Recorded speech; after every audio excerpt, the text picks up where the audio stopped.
हकीकत यह है और दुनिया के इतिहास पर नजर दौड़ाइए कि अमेरिका ने जहां जहां दखल दिया है, जहां जहां सत्ता परिवर्तन करवाया है, वहां हालात बद से बदतर होते गए। और अब यह साफ होता जा रहा है कि ईरान पर हमला वहां के लोगों को बचाना नहीं था, ईरान के परमाणु कार्यक्रम को रोकना नहीं था, उसका मकसद था ईरान का सत्ता परिवर्तन। सुप्रीम लीडर खामेनी को मारने का सिर्फ एक ही मकसद था कि वहां पर सत्ता परिवर्तन हो और ऐसी कठपुतली व्यवस्था, ऐसी पपट व्यवस्था आ जाए जो पूरी तरह से अमेरिका के हाथों में हो। याद कीजिएगा, रजा पहलवी ने क्या कहा था कि अगर सत्ता परिवर्तन हो जाएगा तो मैं इस्राएल के साथ सामान्य संबंध बनाना चाहूंगा। यानी कि ईरान में एक ऐसी व्यवस्था लाना चाहते हैं जो पूरी तरह से अमेरिका और इस्राएल के सामने नतमस्तक हो। और अब यह बात अमेरिकी विदेश मंत्री मार्को रूबियो ने भी कह दी है।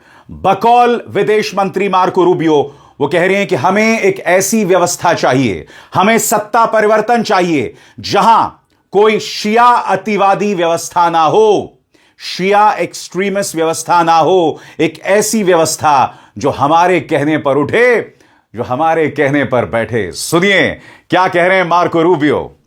We would love to see this regime be replaced. And ultimately, as the president has said, he calls. No, but let me finish my answer.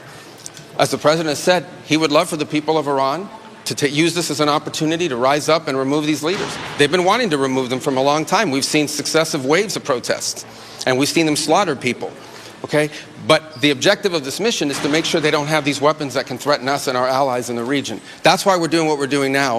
And while we would love to see a new regime, the bottom line is no matter who governs that country a year from now, they're not going to have these ballistic missiles and they're not going to have these drones to threaten us. That's the objective of this mission, is to deny them the ability to use ballistic missiles to threaten their neighbors, to threaten our bases, to threaten our presence in the region, and ultimately as a shield behind which they can do whatever they want with their nuclear weapons ambition. We were not going to let them hide behind that, and that's why this was such a critical mission to undertake now while they were at their weakest point, and not a year from now where they could inflict even more damage and perhaps already be behind that point of immunity.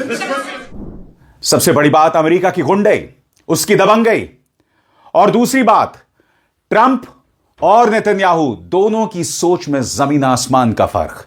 और उसकी मिसाल मैं आपको पिछले 12 घंटे में दोनों के बयानों के जरिए देना चाहूंगा आपके स्क्रीन पर।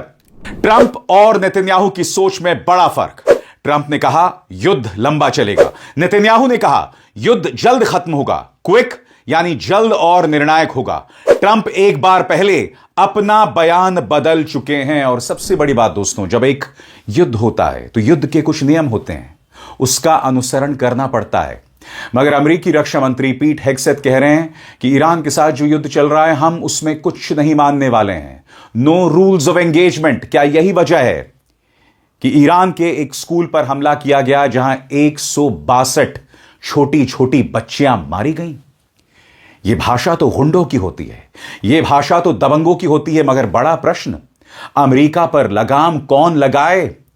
कहने को एक सभ्य राष्ट्र, मगर वहां के रक्षा मंत्री इस तरह के बयानात दे रहे हैं। सुनिए पीटर हेग्सेथ का दबंगई भरा यह बयान, मानो कोई गुंडा बोल रहा है। सुना जाए। With maximum authorities. No stupid rules of engagement, no nation building quagmire, no democracy building exercise. No politically correct wars. We fight to win, and we don't waste time or lives. As the president warned, an effort of this scope will include casualties. War is hell, and always will be. A grateful nation honors the 4 Americans we have lost thus far and those injured. The absolute best of America. दोस्तों अब मैं आपको बतलाने जा रहा हूं कि America ने जहां जहां दखल दिया वहां हालात बद से बदतर हो गए। दिलचस्प बात यह है कि आपने मुल्ला उमार को अफगानिस्तान से हटाया, जो हटाना भी चाहिए था, क्योंकि मुल्ला उमार के राज में औरतों की बदतर हालत थी। मुल्ला उमार ओसामा बिन लादेन को शरण दे रहा था। मगर अब वहां पर तालिबान फिर से काबिज हो गया है और बात वहां नहीं रुकती। अब तालिबान और पाकिस्तान में जंग शुरू हो गई है। कहने का अर्थ साफ है, जहां जहां अमेरिका ने दखल दिया वहां बद से बदतर हालात होते गए। चाहे वो अफगानिस्तान हो, चाहे वो सीरिया हो, चाहे वो इराक हो, चाहे वो मिस्र हो, हर जगह जहां जहां अमेरिका ने दखल दिया वहां हालात बद से बदतर हुए। मैं सबसे पहले बात करना चाहता हूं अफगानिस्तान की आपके स्क्रीन पर। अफगानिस्तान 2001 में तालिबान हटाए गए, 20 साल बाद यानी 2021 में तालिबान फिर सत्ता में आ गया। नतीजा लंबा युद्ध, भारी खर्च और अमेरिका की विश्वसनीयता पर सवाल। मुझे बताइए ना, किस तरह से मुल्ला उमार को खदेड़ा गया था, वो मुल्ला उमार जो पाकिस्तान पहुंच गया। उसके बाद क्या हुआ? ओसामा बिन लादेन पाकिस्तान में पाया जाता है। प्रॉब्लम क्या है दोस्तों? सबसे बड़ी प्रॉब्लम अमेरिका के दोहरे मापदंड है। ओसामा बिन लादेन कहां मिला? पाकिस्तान में। क्या पाकिस्तान ने कभी उसकी कोई कीमत चुकाई? क्या अमेरिका ने कभी भी पाकिस्तान पर सख्ती की? उल्टा याद कीजिएगा, जिहादी जनरल असीम मुनीर को अपने घर या व्हाइट हाउस में बुलाकर उसे लंच पर बुलाया गया। कहने का अर्थ साफ है, यह जो दोगलापन है वो अमेरिकी चरित्र का हिस्सा बन गया है। अफगानिस्तान की हम चर्चा कर चुके हैं दोस्तों, अब हम बात करना चाहते हैं इराक की। इराक में 2003 में सद्दाम हुसैन हटाए गए, बाद में सांप्रदायिक हिंसा, गृह युद्ध जैसे हालात और ईरान समर्थित मिलिशिया मजबूत हुए। वादा था स्थिर लोकतंत्र, लेकिन सिस्टम अस्थिर और भ्रष्ट माना गया। जी हां, ईरान में तो ISIS इस कदर मजबूत हो गया। आपने क्यों हटाया? आपने सद्दाम हुसैन को क्यों हटाया? दो कारणों से। पहला, आपने कहा कि सद्दाम हुसैन के पास व्यापक तबाही के हथियार हैं, वेपन्स ऑफ मास डिस्ट्रक्शन। सबसे बड़ी बात, ये जो पूरी थ्योरी जिसकी चर्चा अमेरिका करते रहा, कोई वेपन्स ऑफ मास डिस्ट्रक्शन नहीं मिले इराक में। दूसरी बात, आपने सद्दाम हुसैन पर पहले हमला किया यह कहते हुए कि उसका हाथ 9/11 में है। जी हां, न्यूयॉर्क में ट्विन टावर्स गिर जाते हैं एक आतंकवादी हमले में जिसके पीछे ओसामा बिन लादेन था, मगर आपने इराक पर हमला कर दिया। सद्दाम हुसैन को फांसी पर चढ़ा दिया गया। उसके बाद क्या हुआ? इराक में अफरा तफरी का एक लंबा दौर, बर्बादी और अस्थिरता का एक लंबा दौर, और अब भी इराक में हालात सामान्य नहीं हुए हैं। यह है अमेरिकी सोच की विरासत। अब हम बात करना चाहते हैं लिबिया की। लिबिया में कौन था? Muammar Gaddafi. मुअम्मर गद्दाफी को सड़क पर पकड़कर घसीटा गया, बेरहमी से मारा गया। जी हां, अमेरिका और नेटो की सेनाएं लगातार लिबिया की जनता से बोलती रहीं कि मुअम्मर गद्दाफी को हटाओ, शांति आएगी। मगर उसके बाद लिबिया में अस्थिरता का लंबा दौर आया। आपकी स्क्रीन पर लिबिया, गद्दाफी हटे लेकिन देश टुकड़ों में बंट गया, मिलिशिया राज और लगातार अस्थिरता।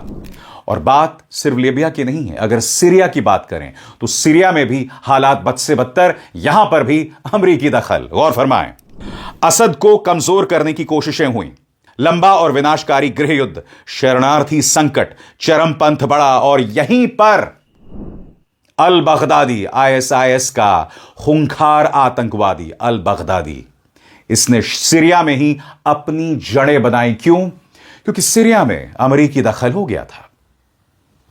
अब ये लोग ऐसा ही दखल ईरान में चाहते हैं। दोस्तों इंतजार कीजिएगा, इस पूरे मामले पर मेरी क्या थ्योरी है, यानी कि ईरान में जो ये लोग सत्ता परिवर्तन करना चाहते हैं उसका क्या असर होगा, इसको लेकर मेरी अपनी थ्योरी है। उसके लिए आपको अंत तक इंतजार करना पड़ेगा, क्योंकि अगला जो देश है जिसकी हम बात करने वाले हैं वो है मिस्र।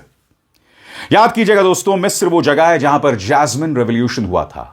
होस्नी मुबारक को हटाया गया, मगर उसके बाद कट्टर मुस्लिम ब्रदरहुड वहां पर काबिज हो गई, वहां पर ताकतवर हो गई। यानी कि मिस्र, वहां पर भी हालात बद से बदतर हुए। कैसे? गौर फरमाएं। मिस्र, मुबारक हटे, फिर मोरसी आए, फिर सेना ने सत्ता संभाली, अंत में पहले से ज्यादा सख्त कानून। सबसे बड़ी बात दोस्तों, अमेरिका अपने आदर्शों की बात करता है, the American way of life, मगर हकीकत यह है कि वो अपने देश में तो उन तमाम मूल्यों की बात करता है, मगर विदेशों की बात आती है तो वहां बद से बदतर। मसलन अमेरिकी मूल्य क्या है? आपके स्क्रीन पर लोकतंत्र, मानवाधिकार, स्थिरता। मगर जहां जहां उसने दखल दिया वहां वहां क्या क्या हुआ? आपके स्क्रीन पर ज्यादा हिंसा, लंबे युद्ध, नए सत्तावादी शासन, क्षेत्रीय अस्थिरता। सवाल यह दोस्तों कि क्या ईरान में भी यह उल्टा पड़ सकता है? यह बहुत अहम हो जाता है, तो गौर फरमाएं। आधिकारिक तौर पर अमेरिका कहता है कि उसका लक्ष्य ईरान का न्यूक्लियर और सैन्य ढांचा है, रेजीम चेंज नहीं। लेकिन कुछ राजनीतिक बयान रेजीम चेंज की ओर इशारा करते हैं, जिससे मिश्रित संदेश जाता है। और इसका जिक्र मैं कर चुका हूं आपको, मैं मार्को रूबियो का बयान सुना चुका हूं, जहां वो साफ तौर पर कह रहे हैं कि हम चाहते हैं सत्ता परिवर्तन हो। मगर आप भी जानते हैं दोस्तों, एक बार सत्ता परिवर्तन हो गया तो ईरान में क्या हालात होने वाले हैं। संभावित जोखिम। बाहरी हमला अक्सर जनता को राष्ट्रवाद के नाम पर सरकार के पीछे एकजुट कर सकता है। अगर सरकार गिर भी जाए और अंदर से स्पष्ट वैकल्पिक नेतृत्व ना हो तो इराक, लिबिया जैसे पावर वैक्यूम बन सकता है। मिलिशिया संघर्ष, प्रॉक्सी युद्ध और लंबी अस्थिरता हो सकती है। कुछ विश्लेषक इसे बहुत बड़ा जुआ बता रहे हैं, अ बिग गैम्बल, जो लंबा दलदल क्वैगमायर बन सकता है। हकीकत यह है कि इस वक्त अमेरिका और इस्राएल ईरान को एक लंबे दलदल की तरफ ढकेल रहे हैं। जी हां, जिस विकल्प को पेश किया जा रहा है सुप्रीम लीडर खामेनी के विकल्प के तौर पर, वो विकल्प भी ऐसा है जो ईरान में कदम नहीं रखना चाहता, क्योंकि ईरान में जो भी सत्ता में काबिज होगा वो कांटों का ताज होगा। सबसे बड़ी बात ये मत भूलिए कि ईरान जो है वो वेनेजुएला नहीं है, ईरान अफगानिस्तान भी नहीं है। यहां पर जो IRGC है, यानी इस्लामिक रेवोल्यूशनरी गार्ड कोर, वो ईरान के मूल्यों में रची बसी हुई है। अगर आप उसे खत्म कर देते हैं हिंसा से, तो यह मत सोचिए कि बगावत नहीं होगी। लिहाजा अब मैं आपके सामने अपनी बात, अपना आकलन पेश करने वाला हूं कि अमेरिका और इस्राएल की क्या मंशा है, इसके क्या परिणाम होंगे और यह दुनिया के लिए कितना खतरनाक होने वाला है। गौर फरमाएं, मेरा आकलन है कि अमेरिका और इस्राएल की रणनीति सिर्फ तात्कालिक जवाबी हमलों तक सीमित नहीं रहेगी। उनका उद्देश्य संभवतः यह होगा कि ईरान की सैन्य क्षमता को चरणबद्ध तरीके से खत्म किया जाए, खासकर मिसाइल भंडार, लॉन्च साइट्स, कमांड सेंटर और सैन्य बुनियादी ढांचे को। जब तक ईरान के पास जवाबी हमले की ठोस क्षमता मौजूद है, तब तक टकराव जारी रह सकता है। इसलिए पहला चरण होगा सैन्य संसाधनों को व्यवस्थित तरीके से कमजोर करना। इसके बाद दूसरा चरण नेतृत्व पर केंद्रित हो सकता है, यानी जो टॉप लीडरशिप है और राजनीतिक नेतृत्व को लगातार निशाना बनाया जाए, तो निर्णय लेने की प्रक्रिया बाधित हो सकती है। एक के बाद एक हमलों से ऐसी स्थिति बनाई जा सकती है जहां नेतृत्व का पुनर्गठन आसान ना हो। रणनीतिक तौर पर इसे डीकैपिटेशन स्ट्रैटेजी कहते हैं, यानी नेतृत्व को काटकर सिस्टम को पंगु बना देना। अब आप मुझे बताइए दोस्तों, आपने लीडरशिप को खत्म कर दिया, वहां एक पावर वैक्यूम हो गया, तो ऐसे में ईरान में हालात बेहतर कैसे होंगे? हमारे सामने लिबिया की मिसाल है, हमारे सामने सीरिया की मिसाल है, हमारे सामने इराक की मिसाल है। वही मिसाल ईरान में भी दिखाई दे रही है। यानी कि एक डोनाल्ड ट्रंप जो अपनी लोकप्रियता को लेकर चिंतित है, एक नेतन्याहू जो जेल नहीं जाना चाहता है, उन्होंने ईरान को उस पर लगातार हमले करके उसके लिए बर्बादी की जमीन तैयार कर रहे हैं। आगे तीसरा और सबसे संवेदनशील पहलू होगा आंतरिक अस्थिरता। अगर सीमाओं पर दबाव, अंदर आर्थिक संकट, संचार अव्यवस्था और राजनीतिक भ्रम बढ़ता है, तो देश के भीतर असंतोष और अफरा तफरी पैदा हो सकती है। संभव है कि लक्ष्य यह हो कि हालात इतने अस्थिर कर दिए जाएं कि ईरान अंदर से कमजोर होने लगे, सत्ता ढांचा टूटने लगे, गुटबाजी बढ़े और देश अपनी ऊर्जा बाहरी संघर्ष के बजाय आंतरिक संकट में झोंक दे। और आगे बढ़ने से पहले एक जरूरी संदेश, मेरे कार्यक्रमों के लिए आप नोटिफिकेशन का इंतजार मत कीजिए, मेरे चैनल में जाइए और खुद जाकर कार्यक्रम देखिए और रहिए अपडेटेड। अब आप मुझे बताइए दोस्तों, इसमें किसका भला है? अगर ईरान में हालात बद से बदतर हो जाएं, वहां पर सिविल वॉर शुरू हो जाए, गृह युद्ध शुरू हो जाए, तो भला किसका है? और इसके सबसे बड़े शिकार होंगे ईरान की औरतें और बच्चे, वहां के बुजुर्ग। वहां पर हालात बद से बदतर होते जाएंगे, क्योंकि हमें नहीं भूलना चाहिए इस वक्त वहां के एक विदेश मंत्री हैं, अब्बास अरागची।